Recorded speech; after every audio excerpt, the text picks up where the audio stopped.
வேணும், 1000 ரூபாய் யாருக்கு வேணும்? இந்த 1000 ரூபாய் அப்படிங்கறது வந்து எங்க வாழ்க்கையில அது எவ்வளவு பெரிய இதா இருக்கும். ஆனா மத்தவங்க பாக்கிறதுக்கு அது 1000 ரூபான்னு வெறும் வார்த்தையில சொல்லிடுவாங்க சார். ஆனா அது எங்களுக்கு தான் தெரியும் அதோட அருமை என்னன்னு. 1000 ரூபாய் யாருக்கு வேணும்? 1000 ரூபாய் யாருக்கு வேணும்? தினம் மாசம் வர அந்த காசுல 100 ரூபாய் சேர்த்து வச்சு என் அம்மாக்கு நான் போன மாசம் ஒரு மிஷின் வாங்கி கொடுத்தேன்.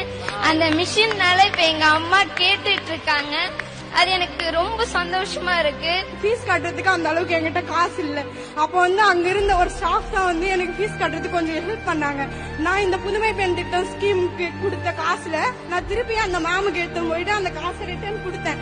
திருப்பூர்ல வேலை பார்த்துட்டு இருக்கும்போது அப்ப அந்த ஸ்கீம் எனக்கு கிடையாது. அதுதான் அந்த ஸ்கீம் கொண்டு வந்தாங்க.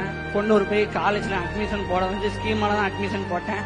இப்ப காலேஜ் படிச்சிட்டு இருக்கேன், ஃபைனல் இயர் பண்ணிட்டு இருக்கேன். வேலை என் கூட நிறைய பேர் வேலை பார்த்துட்டு இருந்தவங்க இப்ப வந்து காலேஜ்ல வந்து படிக்காங்க. ஓசி பஸ் வேண்டாம், வேண்டாம், உதவித்தொகை எதுவும் வேண்டாம்.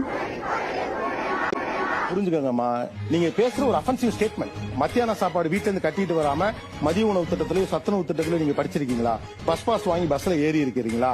அந்த பஸ் தள்ளி நிக்கல ஓடி போய் படியில தொங்கி படிச்சிருக்கீங்களா? இலவச சைக்கிள்ல போயிருக்கீங்களா? அரசாங்கம் கொடுத்த யூனிஃபார்ம் யூஸ் பண்ணிருக்கீங்களா? இதெல்லாம் பண்ணு நம்ம பேசட்டும் நான் கேட்கறேன்.